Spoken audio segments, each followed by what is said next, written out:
I am the one you're not, and today I will be talking about my honest thoughts about Summer Game Fest this year. This was a giant disaster. I'm not talking about the games on show.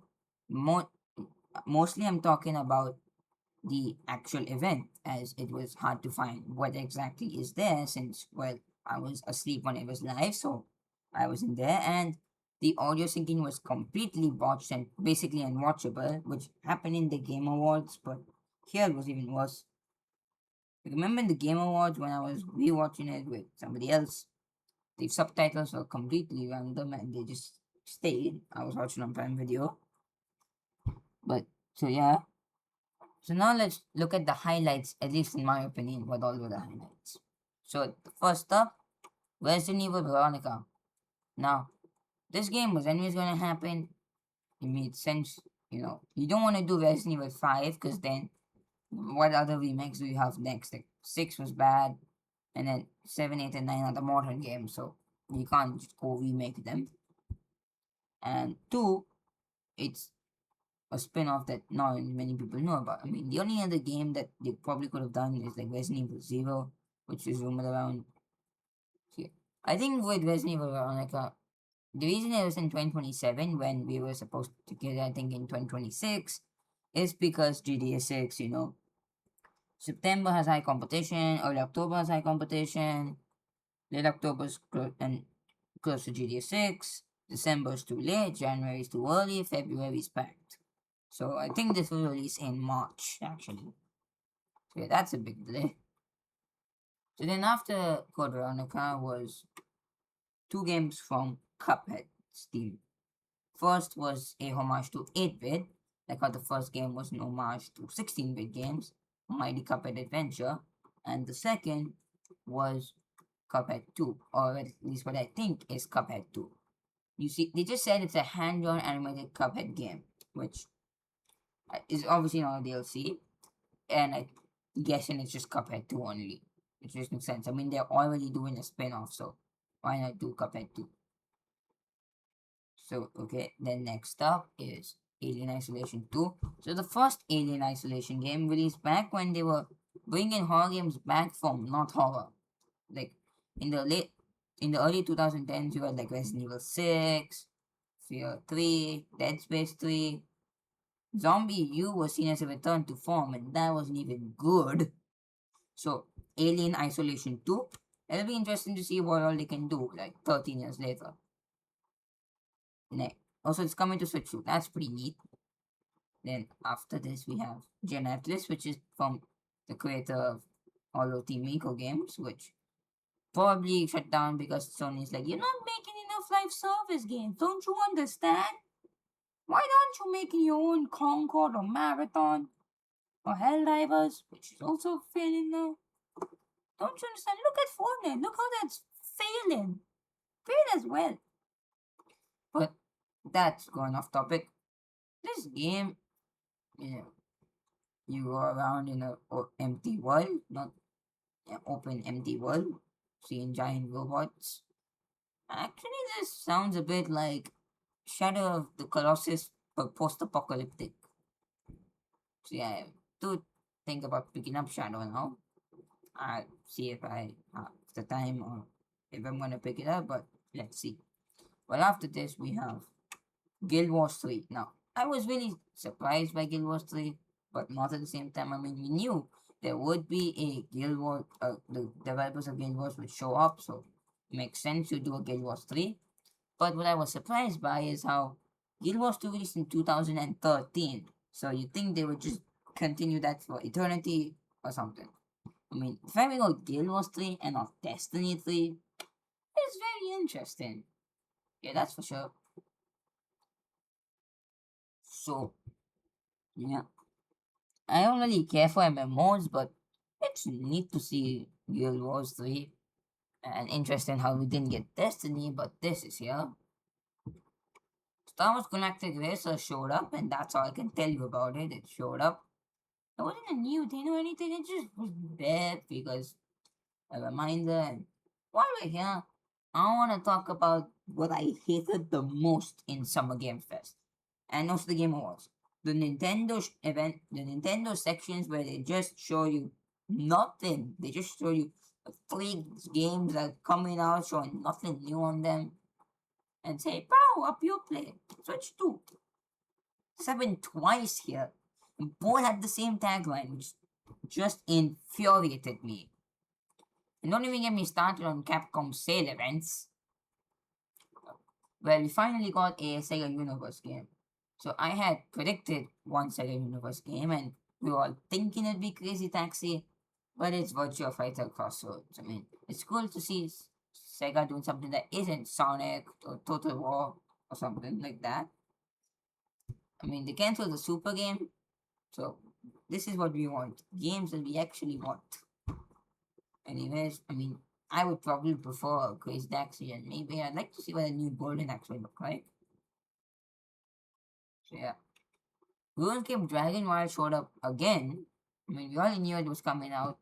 We saw on the PS5, but now we have the release date, September 15th, which is the same day as Wolverine. So I think this game is gonna get buried on PlayStation. Soulframe, from the creators of Warframe, it looks decent. I might try it out when it comes out, because, well, people like Warframe, I like fantasy. This is those two things together, so sounds like it could be cool. So yeah, then we got this. Then Grounded 2 got its early 1.0 update, moving out of early access August 11th. The game entered early access July 25th or something, so just over a year in early access it'll be in. And I hope it comes to Switch too. Lords of the Fallen 2 showed up, and all I took from it is they wanted to flaunt how they are on Steam now. Because they just showed it, and then the presenter just went and said, "Yes, it's coming to Steam." And yeah, they also said it's coming in the fall. But that doesn't tell me much. All I took was Steam. Star Wars Zero Company also showed up. I mean, D Labs already pretty much leaked the entire thing out. But yeah, this game was already rated beforehand, so how much was there to lose? I mean, this is, I guess, like the Mario plus Rabbids games. I played Sparks of Hope, which was fine. I liked it for what it was. But what it was a game that just barely passed for my youth. Little Dawn Walker showed up. I didn't really take anything from it, so moving on. Among Us Story, yeah. So this game was definitely a game. It looks like a $10-15 downloadable game, honestly. Not like it's bad, more so it's not a big game. And then they used this to show the Among Us TV show, which, why are we doing Among Game Summer Show Fest? This is Summer Game Fest. Anyway, I think it'd probably be cool to see them do an Among Us 2 or something, or hell, something else like Henry Stickmin 7 or a new IP, or that a sequel to that big game they made. Then we saw Gothic Remake for like 2 seconds. I mean, this game's already out. It was only announced to come out this day beforehand. It's not like they just shadow dropped it, so I have no idea why this was added. And this was around the point when I was tuning out, because the early events, because it was a mess, the first place I went to find the video, find all these reveals, it was an ad. And I was like, come on, give us something big. And it took forever, because we were actually in the middle, when I thought we were in the beginning. Then we saw an expansion from Monster Hunter Wilds, which, yes, we don't want to fix the game, we want to do this. Please remember that Resident Evil 5 from 2009 outsold Monster Hunter Wilds in the recent Capcom report. That's because they need to fix the performance, not add more content. And this looks like it might be even more demanding. So anyways, who cares now? So we had Sonic's 35th anniversary, which we already said, but now we finally saw some games. So first they talked about the Sonic Racing Crossworlds DLC with Godzilla, and I have no idea how to pronounce it. And Sonic Pico Pop, whatever that is. I mean, it's like a new indie game? Emphasis on indie, not game. I have no idea what Sonic Pico Park is supposed to be. And the fact we have no mainline game for its 35th anniversary, or even Sonic Frontiers Definitive Edition, yeah, that feels weird enough. I won't be surprised if they're gonna continue talking about it later, but they just wanted to show these now and then Sonic Frontiers 2 they'll show later for like mid 2027 or something. But anyways, this is it. So now we are moving on to Clutch, which they already had to reveal, which made this feel kind of pointless. Like just talked about it. It's like if Witcher 3's new DLC would be here. I mean, why? I mean, it's spring 2027. That's like just late enough for me to suspect not that this had nothing to do with GTA 6. Probably was supposed to be in 2027. But anyways, I wonder how well this will do. It's supposed to be like Forza Horizon, but one is not called that, and two, I don't know, it just feels lesser. Then after that we have Palworld's 1.0 update, which I was like, yeah, they're trying to say Nintendo, you can do what you want. We're just gonna release the game. I mean, Palworld again, like Nintendo's finding patents to sue them retroactively, so they get nothing hell for that.